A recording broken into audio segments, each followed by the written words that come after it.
Bonjour les cancers, j'espère que vous allez bien. Alors je suis ravie de vous retrouver pour ce mois de mars et pour cette première vidéo où on laisse sortir les messages. Il y aura un petit point astro parce qu'il y a quelque chose d'intéressant en mars. Et puis sur la seconde vidéo qui ressortira, on aura tous les domaines de vie qui vont être approfondis. Mais vraiment, déjà l'argent peut ressortir ici. On va avoir également d'autres domaines sans doute professionnels qui ressortira également, familial, et le domaine sentimental et relationnel. Bon, ça que je mets à chaque fois dans chaque vidéo. Alors, les cancers. Nous avons la roue de fortune, bim. Et là, on a quelque chose de cyclique. La roue, c'est aussi le karma. Donc, on parle du karma. Des schémas, peut-être des schémas répétitifs. Il y a plein de choses à dire et j'ai hâte vraiment de faire votre tirage.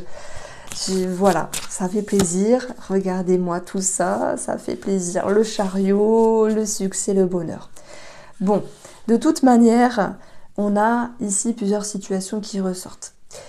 La bourse, la répétition, l'argent, quelque chose qui se répète par rapport à l'argent, quelque chose qui peut être réglé sur le plan karmique. Hein, si je vais chercher mon analyse un petit peu plus psychologique, on va dire émotionnelle, ça peut être des croyances qui sont travaillées par rapport à une somme d'argent, à l'argent. Et puis, il peut y avoir une forme de retour de l'abondance en fait. Voilà. Dans le côté positif, parce qu'on verra aussi qu'il y a des choses à travailler, peut-être que les croyances sont aussi à travailler, et que ce soit au niveau de la loi de l'attraction, de la loi de la richesse, enfin tout ce qu'on peut mettre derrière tout ça. Il faudrait que je vous montre un livre qui est bien, je vais le chercher et je reviens. Alors c'est ce livre-là, lu et relu, et c'est vrai que quand on met en place les exercices qui sont plutôt simples, eh bien, il y a un retour positif par rapport à l'abondance qui est souhaitée, qu'elle soit financière ou tout autre. Donc voilà, je fais une petite pub, vous pouvez le trouver sur Vinted, n'importe où. Voilà, ça sert à rien d'acheter du neuf, hein. Mais ça me fait penser à ça, hein, à tous ceux qui travaillent leurs croyances, des choses comme ça. Bon. Que nous dit le tarot ici? La roue de fortune nous parle de changement. Il faut toujours regarder ce qu'il y a à côté. Et ce qu'on a à côté, c'est le chariot qui peut effectivement nous parler de déménagement pour certains d'entre vous. On a vu que c'est vrai, hein, sur le mois de mars, on avait la planète Mars en cancer, cancer la maison. Il y a beaucoup de déménagements qui étaient ressortis. Et je vais vous dire précisément le jour où Mars reprend sa marche active. Je cherche. Ah, c'est le 24 mars. Non, attendez, je dis une bêtise. Ah non, je dis une bêtise. Ah, je suis bête. C'est le mois d'avant donc c'est 24 février, où Mars reprend sa marche active. Donc forcément, au mois de mars, il peut y avoir beaucoup de choses qui se remettent en route, tant sur le plan immobilier, déménagement, tant sur le plan familial ici. Donc le chariot, c'est aussi le bonheur, le succès, et ça peut être aussi une décision qui est prise, les cancers, par rapport à un choix de vie ici, hein, parce que le chariot, ça nous parle de changement. On a des roues ici, on a une roue, on a des roues, et on a la roue ici. On a bien cette notion de changement et de mouvement, que ce soit concret dans la vie, par rapport à l'idée de quitter un lieu pour aller sur autre chose, que ce soit aussi par rapport à vous, vos ressources, vos capacités, vos aptitudes. Et là, effectivement, ça peut quand même me parler du domaine professionnel, où il y a l'idée de se dire, bah, tiens, il y a quelque chose qui reprend, ou il y a l'envie de changer quelque chose ici. Le lion, il vous accompagne pleinement, la force, la confiance, la vitalité, la passion, la détermination, l'engouement. Et c'est comme si vous pourriez régler quelque chose vis-à-vis du passé avec le 6 de coupe. Avoir une revanche en fait, hein. Ça fait 2 mois que je suis à fond sur vous. Alors j'aime tous les signes astrologiques. En astrologie, ne vous en faites pas. Mais c'est vrai qu'il y a une forme de puissance là qui ressort chez vous, comme si ça allait se décanter, même si vous avez vécu des choses assez fortes, hein, j'en doute pas ici. Mais il y a comme un retournement de situation. Ici, voilà, un tirage assez fort, assez puissant. Il peut y avoir des choses financières qui sont réglées également vis-à-vis des enfants. Là, ça peut être une pension alimentaire, ça peut être un financement par rapport à un enfant. Voilà, vous prenez au sens large un enfant qui quitte le nid, la maison, c'est possible, ou il y a quelque chose de financier qui est aussi à prendre en compte, peut-être en termes d'aide, etc. On a, bim, les cancers. On a 2 cartes de succès. Regardez, je vous les montre parce que c'est un tarot qui est magnifique. Je pense qu'il fait partie d'un de mes tarots préférés. Je ne sais pas quel tarot vous préférez, vous. Donc le chariot, le bonheur, la victoire, le succès. Le 6 de bâton, le bonheur, la victoire, le succès. Ce sont 2 cartes identiques. Une qui est un petit peu plus forte, l'autre qui est un petit peu moins forte ici. Et ça nous parle aussi d'une certaine reconnaissance. Voilà, je pense que vous êtes reconnus pour ce mois de mars et qu'il y a quelque chose de très positif ici. Ça ne veut pas dire qu'il n'y aura pas d'autres choses à travailler ou qu'il y a des choses qui sont un petit peu galères, parce que quand même, pour arriver à régler une situation, peut-être d'ordre financier, que ce soit sur l'aspect familial ou vis-à-vis d'un enfant, ben juste avant, il y a une forme de bataille pour avoir gain de cause, entre guillemets. Je ne sais pas pourquoi ça me parle de justice pour certaines personnes. On va voir comment ça ressort. Mais regardez, cette reine d'épée, c'est celle qui vient trancher, qui ne perd plus son temps et qui va droit au but ici. Elle est souvent décriée comme, on va dire, une reine qui est pas sympa, qui est austère, qui est méchante.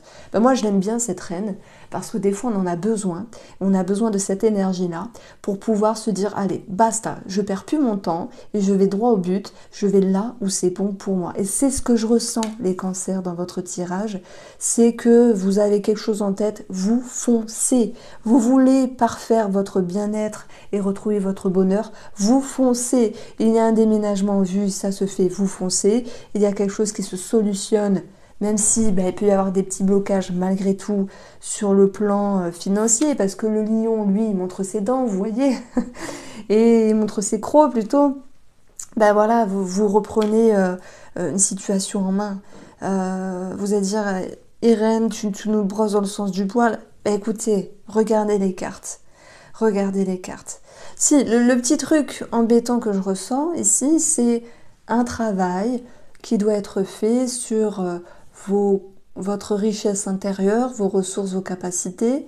Pourquoi? Parce que la répétition, il y a peut-être un schéma qui se répète ici et qui demande comme peut-être une addiction, puisque la bourse, c'est l'abondance, c'est l'opulence.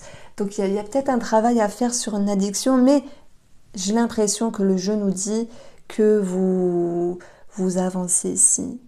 Vous avancez. Je vous fais un petit pont. Alors, je ne vais pas dire de bêtises. Attendez, je vais vous dire un truc.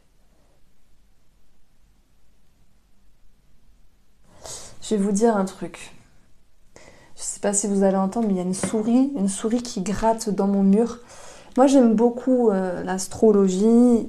Voilà, je le fais de façon... Enfin, je veux pas... je l'explique simplement. Ici, Pluton, c'est grande transformation. Il est conjoint à Paillasse. Vous allez me dire, mais qu'est-ce que c'est que ce Paillasse? C'est mon astéroïde préféré. Paillasse, c'est la stratégie, les ressources.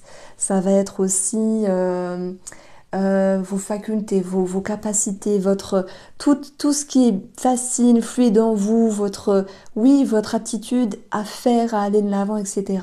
Et il est en lien avec le signe, avec la planète Pluton, qui nous parle de grandes transformations, de tout ce qui est aussi très psychologique, enfui. Donc, et puis, il y a cette notion de déterrer quelque chose en lien avec le passé ressort ici. Donc dans le signe du Verseau, le Verseau c'est tout ce qui est en lien avec les réseaux, tout ce qui est en lien avec Internet, la communication ici. Il y a quelque chose qui peut amener une victoire, voilà, par rapport à cela. En fait, si je le dis en quelques mots, c'est vous allez chercher dans les profondeurs, parce que c'est ça Pluton aussi, vous allez fouiner dans le passé, dans les profondeurs, dans ce qui n'a pas voulu être mis au grand jour, et vous allez avancer fluidement. Pourquoi? Parce que vous avez la capacité, les cancers, de comprendre les choses, d'avoir du flair, d'avoir... en plus, vous êtes un signe très intuitif. On dit souvent que les cancers sont voyantes, cartomanciennes, donc il y a d'autres signes comme ça, mais c'est ce qu'on dit de vous également. Bon, c'est un mois de mars qui est assez important ici pour remonter à la surface certaines choses du passé et de se dire, bon, allez, on travaille peut-être sur telle addiction, on va avancer pas à pas. Voilà, c'était un petit domaine que je voulais aborder également ici. Alors, on continue, et vous allez voir, nous avons les amoureux. On parle d'un choix à faire et aussi d'amour et la carte du monde. Alors, effectivement, il peut y avoir une rencontre ici. Nos amis célibataires, pas pour tout le monde, ce serait mentir. Franchement, si je dis qu'il y a une rencontre pour tous les célibataires, bah c'est faux. Parce que déjà, il y a des célibataires qui ne veulent pas rencontrer l'amour. Mais les amoureux, le monde, la reine d'épée, peut-être que vous tranchez ici. Comme Brise de Nice, vous cassez. Parce qu'en mars, on a aussi une opposition avec Vénus et la Lune Noire. Alors, brièvement, la Lune Noire, c'est ce qui est caché, ce qui est flou, ce qui demande aussi à être mis en lumière. Mais Pluton avec Paillasse, c'est quand même pas mal pour ne pas se faire avoir. Voilà, il y a quelque chose comme ça. Donc, je vous disais, les célibataires, moi, je vous vois mettre une personne du côté. Pour les couples, on peut parler de pause, de break pour ceux qui se sentent concernés, bien sûr. Mais tout le monde n'est pas en pause break, hein. C'est aussi prendre de la distance, prendre le large un petit peu dans sa tête pour revenir à l'essentiel par la suite ici. Et puis, s'il y a eu une friction, une tension vis-à-vis de la fidélité de quelqu'un, que ce soit sentimentale, amicale, familiale ou tout autre, pour ceux qui se sentent concernés ici par ce sujet-là, bah c'est vrai qu'on a cette notion de quelque chose qui vous hérisse le poil. Mais si vous souhaitez la vérité, vous allez pouvoir l'avoir. Si vous êtes en couple et que vous dites, ben non, tout va bien, c'est pas pour moi cette lecture, alors effectivement, c'est pas pour vous ici. Mais on peut parler d'un projet en couple, de déménagement, de quelque chose qui va dans le bon sens ici, sur un épanouissement avec le monde et les amoureux juste à côté. Donc cette petite lecture-là, elle m'exprime un message pour les célibataires qui font une rencontre mais qui se disent c'est flou, c'est fourbe, je mets de côté, basta. Et pour ceux qui font une pause et un break parce qu'ils ont besoin d'y voir clair, de se retrouver et de mettre l'accent sur le respect, la loyauté, la fidélité. Alors il y a peut-être des personnes aussi qui, alors c'est vrai qu'ils se distancent d'une amitié, c'est possible. Bon, allez, dans le cadre familial, on a une forme de prise de hauteur ici. Dans le cadre familial avec le refuge, comment on peut dire ça? Le refuge, c'est un petit peu le cadre de denier où on souhaite s'économiser vis-à-vis d'une personne ou sur le plan financier par rapport à la famille. Il y a une forme de prise de hauteur, c'est un petit peu l'ermite aussi du tarot où on a besoin de réfléchir vis-à-vis d'une personne de la famille. Sur le plan amical, on a ici les enfants, alors les racines, les enfants. Je pense qu'il peut y avoir quelqu'un du passé qui revient ici. Ouais, ça peut faire plaisir, ça peut faire du bien. Voilà, il y a quelque chose de favorable. Ce qui est positif ici, pour ce mois de mars, c'est le savoir, connaissance, déterrer les vérités. Et ça, j'en ai parlé un petit peu avec l'astro, mais mettre en lumière. Savoir comment se positionner face à une personne, communiquer, parler, parce que dans le savoir on échange, on apprend, on communique, mettre en lumière. Donc si vous êtes dans une situation floue ou nébuleuse, eh bien vous allez pouvoir mettre au clair certaines choses. Bon, je vais vraiment l'approfondir d'une autre manière dans le deuxième tirage, les cancers. Voici pour vous, je vous embrasse et à très vite.